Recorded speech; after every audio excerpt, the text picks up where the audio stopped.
تو حضور علیہ السلام کی عظمتوں کا بیان اس لیے ہوتا ہے، لیکن جو آپ کی وہ زندگی ہے جس کی ہمیں اتباع کرنی ہے تو وہ آپ کی عملی زندگی ہے جو رسول اللہ صلی اللہ علیہ وسلم نے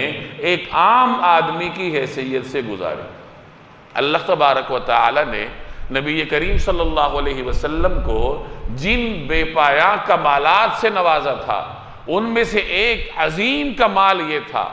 کہ ان تمام تر عظمتوں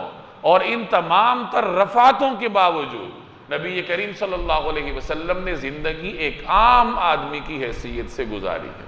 ہم اگر موجودہ زمانے میں دیکھیں تو ایک آدمی کو تھوڑی سی کوئی بڑائی مل جائے، بڑائی نہ ملے،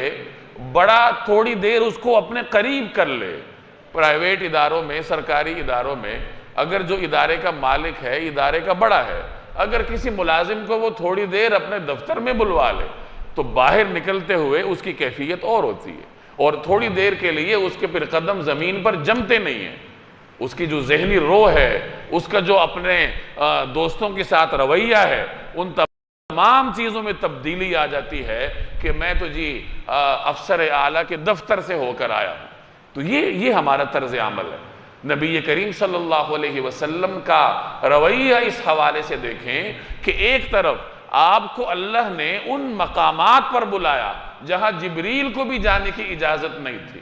اور ادھر سے واپس آنے کے بعد نبی کریم صلی اللہ علیہ وسلم نے ایک عام آدمی کی حیثیت سے زندگی بسر کرنی شروع کی، اور جو آپ علیہ السلام کے مراتب تھے یا جو آپ کی رفعتیں تھیں عام آدمی کے ساتھ رویے میں، عام آدمی کے ساتھ معاملات میں، کبھی بھی نبی کریم صلی اللہ علیہ وسلم نے اس کو حائل نہیں ہونے دیا۔ تو میں اس لیے عرض کر رہا ہوں کہ یہ جو آپ کی عملی زندگی ہے اس کو اگر ہم پڑھیں اس نیت سے کہ ہم اس پہ عمل کریں تو پھر عمل کا ایک راستہ انسان کے لیے کھل جاتا ہے۔ نبی کریم صلی اللہ علیہ وسلم اپنے صحابہ کرام کے ساتھ انتہا درجے کا میل جول رکھتے تھے، ایسا میل جول کہ باہر سے جو شخص نیا آتا تھا اسے یہ معلوم کرنے میں دشواری ہوتی تھی کہ ان میں عام صحابی کون ہے اور پیغمبر کون۔ ہمارے ہاں تو اگر کسی کو تھوڑی دیر کے لیے کوئی مرتبہ مل جائے تو اپنے لیے پروٹوکول مانگتا ہے کہ میرے دروازے میں ہر آدمی نہ آئے، مجھے ہر آدمی فون نہ کرے،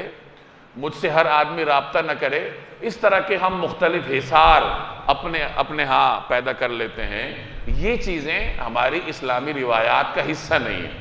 آپ کو سیرت میں، صحابہ کرام کی تاریخ میں یہ چیزیں نہیں ملیں گی۔ نبی کریم صلی اللہ علیہ وسلم اپنے صحابہ کے ساتھ ایسا میل جول رکھتے تھے کہ باہر سے آنے والے کو دقت ہوتی تھی کہ پیغمبر کون ہے اور اس میں سے صحابہ کون ہے، کہ سارے ایک طریقے سے بیٹھے ہوئے ہیں، کوئی امتیازی نشست آپ صلی اللہ علیہ وسلم کی نہیں ہوتی تھی۔ اگر کہیں سفر پر جا رہے تو نبی کریم صلی اللہ علیہ وسلم اپنے لیے کوئی امتیاز گوارا نہیں فرماتے تھے۔ ایک روایت میں آتا ہے ایک مرتبہ صحابہ کرام کے ساتھ نبی کریم صلی اللہ علیہ وسلم کسی سفر میں تھے، تو راستے میں کھانے کی ضرورت پوری کرنے کے لیے کوئی بکری کا بچہ ذبح کیا گیا،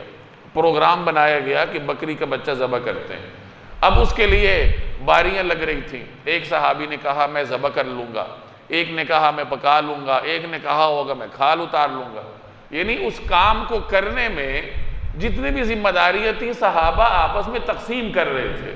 تو نبی کریم صلی اللہ علیہ وسلم نے فرمایا کہ اچھا اگر تم لوگ یہ کام کرو گے تو ایندھن کے لیے لکڑیاں میں جمع کروں گا۔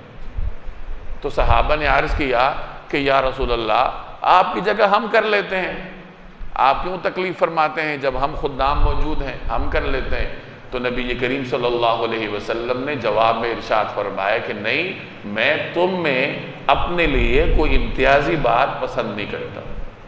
اگر تم لوگ کام کاج کر رہے ہو، اس کو پکانے میں جو مختلف مراحل ہیں اس میں حصہ لے رہے ہو، تو میں بھی اس کا ایک حصہ اپنے ذمہ لے لیتا ہوں۔ اسی طرح مسجد نبوی کی تعمیر کا واقعہ آپ دیکھیں،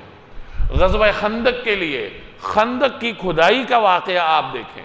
تو جہاں صحابی کدال پکڑ کر کھدائی کر رہا ہے تو وہاں اللہ کا حبیب بھی ہاتھ میں کدال پکڑ کر کھدائی کر رہا ہے۔ بلکہ جہاں تمام صحابہ ایک چٹان کو توڑنے میں دشواری محسوس کر رہے تھے اور کسی سے نہیں ٹوٹی، تو اس مشکل مرحلے کو سر کرنے کے لیے بھی جناب رسول اللہ صلی اللہ علیہ وسلم تشریف لائے اور اپنے دست اقدس میں کدال تھام کر آپ صلی اللہ علیہ وسلم نے اس چٹان کو توڑا۔